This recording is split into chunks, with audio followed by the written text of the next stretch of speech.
Hello guys, welcome back with my second Double Agents The Challenge video. This is season 36 of the challenge, and last episode you saw my post episode 3 power rankings, and now you're going to see my post episode 4 power rankings. For the second episode in a row, we have two people eliminated, both one because of elimination and one via injury. In this episode, we of course lost Nelson Thomas and Liv Jawando and we lost Nelson to a controversial move by Fessy, who, as you can see, dropped a few spots due to that. So my 1 and 2 stay the same as CT and Nom. For me, Fessy drops to 4, Leroy drops to 6, Corey goes up to 5, and Darrell goes up to 3. The reason why this, I'll explain some of the changes. Darrell went up 2, more so as a result of other people going down, but Darrell laying low, not making himself much of a target, but yet he's still such a huge threat, but he's able to keep the target off his back, and I think that's really going to bode well for him as the season progresses. I don't see him getting out for a very long time, or even getting put into an elimination for a very long time. I imagine he'll be one of the last goal getters, kind of using the J strategy of let's wait it out and let's get our skull later in the game. Fessy goes down a slot not because he got a weaker partner, because he got a way stronger partner, a huge upgraded partner, but the target on his back just grew immensely. Though he's still really high because he's such a force and such a threat that people won't be able to be mad at him for long, because that could be what does them in.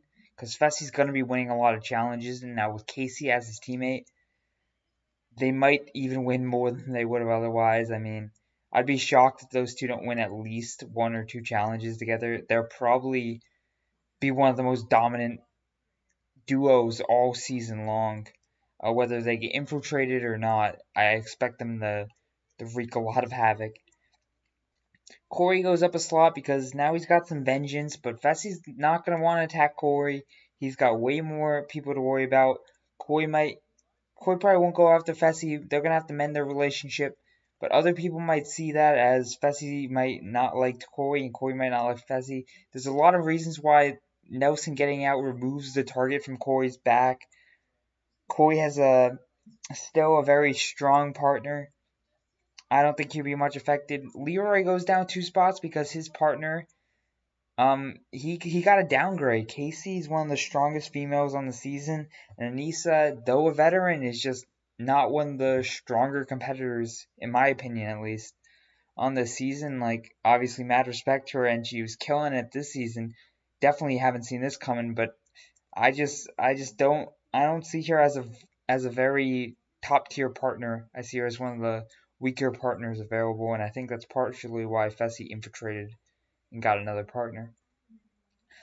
Devin goes up 2 spots, and not because I think these three are about all at the same spot. I expect one of these three will make the final, and 2 of them will bite the dust. Devin kind of jumps up a little bit, wins a competition, and makes the smart choice of just puts Fessy against Nelson. You get out a strong competitor, but you keep the blood off your hands because no one's saying, "Oh, Devin put Fessy in against Nelson." No one's gonna say that. There's no target, no extra target on Devin's back because of this move. And it's smart to do stuff like that when you get an opportunity to put 2 strong competitors and there's no blood on your hands. You take advantage of this, and as Devin said he was gonna try to do, he made the smartest move possible with who was sent in to elimination. So I'll give him credit where it's due. I'm not a big Devin guy. I'm not a Devin fan by any means, but he got one of I think his first Daily win in the season. I think he only has 2 in his career, so I think this was his 3rd career win. But props to him. He had a good episode. Kyle goes down a slot. Just because we saw him and Cam not communicating the best, but this is really nothing more so to do to Kyle or Jay why they both went down a slot. Devin more so just proved himself to be a little bit better than these guys. When I mean a little bit, I mean emphasis on a little. But Jay is the 3rd of these 3 that I think are all relatively in similar spots. Because is Jay target on his back might be growing a bit, and I think it exposed a little bit that Jay's not as good friends with everyone as I previously thought, at least. The fact that Casey didn't immediately take Josh's side and Jay's side didn't surprise me because obviously she's close with Josh, but Jay definitely got a lot of votes to go into that elimination that Nelson and Amber got voted in, and there wasn't that many voters for Nelson and Amber, which means a lot of people voted for Jay and Teresa, and I didn't think they were in any bit of a position like that where they could just get voted in. I really didn't see that. I thought they were protected in a lot of ways. They had a lot of friends on both alliances. So that shocked me. And Leo, Josh, and Michi, these three stay the same. Target on Josh's back keeps growing, so I almost want to move him below Michi. But competitor-wise, I think he's just a better competitor than Michi. Can't really move him under until Michi proves himself more. I still think Leo is probably better than Josh. If this was another week, I might have changed those two. I'm still not sure about who's better between those two. Leo hasn't done much, but Josh keeps making the target on his back grow, grow, and grow. So I had to keep him under Leo on this list. For the females, Lolo stays in the number one slot, while Casey moves out of the number two slot and Natalie moves up one. I actually just finished watching her her last Survivor season, Winners at War. Great season, by the way. And she jumps in front of Casey because she's partners with Corey now. And there was some talk about her being safe if she's with Corey. I don't know how much it's gonna matter going forward because people's words do not mean a lot in this game more often than not. But Natalie's such a strong competitor. I would be shocked if she doesn't do very well and at least strike some fear into being one of the competitors in the finals. At least scare people into thinking that she might be. Cam moves up a slot. Again, most of this is a result of Casey going down. Kyle went down one slot, but Cam goes up one slot. So it's more so those two are being impacted by the results of them around them. But yeah, Cam struggled in this recent daily. That's as much as we really saw of Cam this episode. We saw her alliance start to crack with Fessy. But Cam and Leroy have their own kind of independent lead on this alliance. So I don't know how much this Fessy drama will impact them. It will definitely have an impact, but I don't know how much of a negative impact it will have on them. I think they can maneuver around it strategically. And the top four, the final one changed top four. Casey moves down two slots. Again, this has nothing to do with Casey. She had a solid episode as well. I mean, she looked fine.